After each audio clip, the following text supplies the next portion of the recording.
সবে ফল আসতে শুরু করেছিল গাছটাতে, আর টবটা ভেঙে গেছে। দেখতেই পাচ্ছেন আরও একটি গাছ, এই গাছটিতে খুব সুন্দরভাবে ফল ধরে রয়েছে। আর আমার যে গাছটি টব ভেঙে গেছে সেই গাছটিতে সবে ছোট ছোট ফল আসছে, দেখতেই পাচ্ছেন। আর এই সময় এই গাছটি যদি মাটি চেঞ্জ করি বা টবের মাটিটা কোনোরকমভাবে কাটাই ছাটাই করি, তাহলে কিন্তু টবের যে ফলগুলো রয়েছে সেই ফলগুলো সব ঝরে যাবে। আর দেখতেই পাচ্ছেন টবটা কেমন খুলে গেল। তো আমার রেডি করা মাটি ছিল বুগেনভেলিয়ার, সেই মাটিতেই আমি এই গাছটাকে অন্য একটা পটে দিয়ে দেবো। দেখতে পাচ্ছেন কত শিকড় হয়ে গেছে গাছটাতে।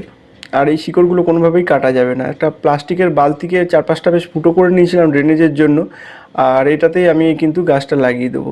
এই যে ঝুরঝুরে মাটি রয়েছে বাগান বিলাসে, আর এই মাটিটাতেই কিন্তু গাছটা হবে। আর ভেঙে যাওয়া টবের অংশগুলোকে ড্রেনেজের কাজে ব্যবহার করে নিচ্ছি, এটাকে ভেঙে নিচ্ছি ভালো করে। আর এটা দিয়ে দিলে পরে কী হবে, জলটা ভালোভাবে খুব সুন্দর করে ড্রেনেজ হয়ে যাবে। মাটি আমি দিয়ে দিলাম গোড়ায়, আর দিয়ে বেশি মাটি লাগবে না কারণ টবটা এমনিতেই বড় ছিল। তো এইভাবেই আমি গাছটিকে এর ভিতরে সেট করে নিচ্ছি।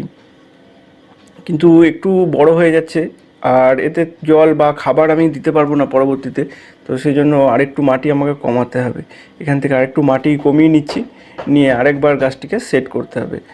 আর এই ধরনের গাছ যদি ফল ধরা অবস্থাতে এই টব চেঞ্জ করা হয় খুব সমস্যা, বিশেষ করে সবেদা গাছে তো ফুল ঝরে যায় এবং ফল ঝরে যাওয়ার এমনিতেই প্রবণতা রয়েছে। তো এবারে গাছটি মোটামুটি সেট হয়ে গেছে, আর গাছটিকে এবার আবার নতুন করে একটু মাটি দিয়ে দিচ্ছি। এই যে ফাঁকা জায়গাগুলো রয়েছে সেই জায়গাগুলো গ্যাপ দিয়ে দিতে হবে, আর নাহলে কী হবে, জলটা সাইড থেকে সব বেরিয়ে যাবে। তাই জল যাতে তাড়াতাড়ি বেরিয়ে না যায়, ফাঁকাগুলোকে আমাকে গ্যাপ পূরণ করে দিতে হবে। তো গ্যাপ মোটামুটি পূরণ করা হয়ে গেল। এবার দেখতেই পাচ্ছেন গাছটা বেশ সুন্দর লাগছে দেখতে, নতুন পটে সেট হয়ে গেছে। আর একটু হিউমিক অ্যাসিড দিয়ে দিচ্ছি গাছটাতে, কারণ একটা টব থেকে আরেকটা টবে গেছে। আর ভেঙে যাওয়ার কারণে টবটিতে ভালো করে আমি জল টলও দিতে পারিনি, জলগুলো সব বেরিয়ে যাচ্ছিলো। বেঁচে যাওয়া হিউমিক অ্যাসিডটা আর একটা যেটা আমার ফল ধরা সবেদা গাছ সেই গাছটিতে দিয়ে দিলাম। আমার এই ফল ধরা গাছটির মতন এই গাছটিতেও কিন্তু এরকম ফল হবে। যদিও এই গাছটিতে আগের বার খুব সুন্দর ফল হয়েছিল, সেটার ভিডিও রয়েছে চ্যানেলে, দেখতেই পারবেন চাইলে। গাছটির যদিও শেপ আমি পরিবর্তন করে দিয়েছি, গাছটি কিন্তু আগে বেশ বড় সড়ো ছিল।